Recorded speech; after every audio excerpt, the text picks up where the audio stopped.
जय श्री कृष्ण। मी ना आज तुम्हाला प्रोटीन्स बार करून दाखवणार आहे।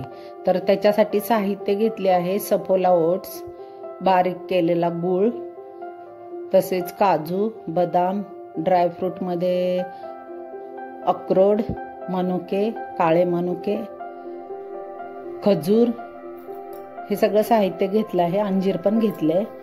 काजू, बदाम आणि अक्रोडची पावडर करून घ्यायची जाडसर। त्याच्यानंतर खजूरच्या बिया काढून पण त्या थोड्याशा बारीक करून घ्यायच्या। अंजीरचे बारीक तुकडे करून घ्यायचे। कढईमध्ये 1 वाटी तूप टाकायचं, त्याच्यामध्ये ओट्स टाकून लालसर मंद आचेवर भाजायचं। ओट्स भाजत आले की ड्रायफ्रूटची जाडसर केलेली पावडर टाकायची, ती पण छान परतून घ्यायची मस्त मंद आचेवर। मग हे सगळं झालं की त्याच्यामध्ये मनुके पण टाकायचे। मग लालसर झाल्यानंतर मग परातीमध्ये काढून घ्यायचं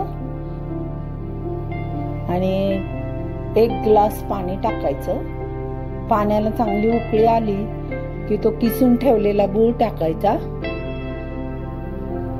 गुळाचा पाक तयार झाला की त्याच्यामध्ये अंजीरचे बारीक केलेले तुकडे आणि खजूर वाटून घेतलेली टाकायची, म्हणजे त्याच्यामध्ये पाकामध्ये एकजीव होतं।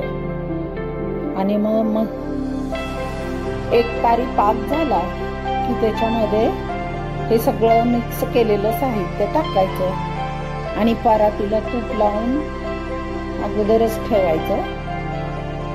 आणि हे मिक्सर रेडी झालं की मग परातीमध्ये काढून घ्यायचं आणि थोडं गरम असताना हलक्या हाताने किंवा कलत्याने परातीमध्ये ते थापून एक लेवल करायची आणि गरम असतानाच त्याच्या वड्या कट करून ठेवायच्या।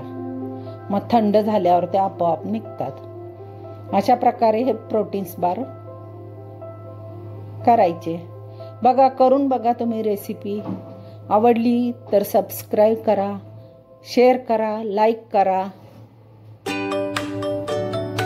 बघत राहा, खात राहा, कमेंट्स करा।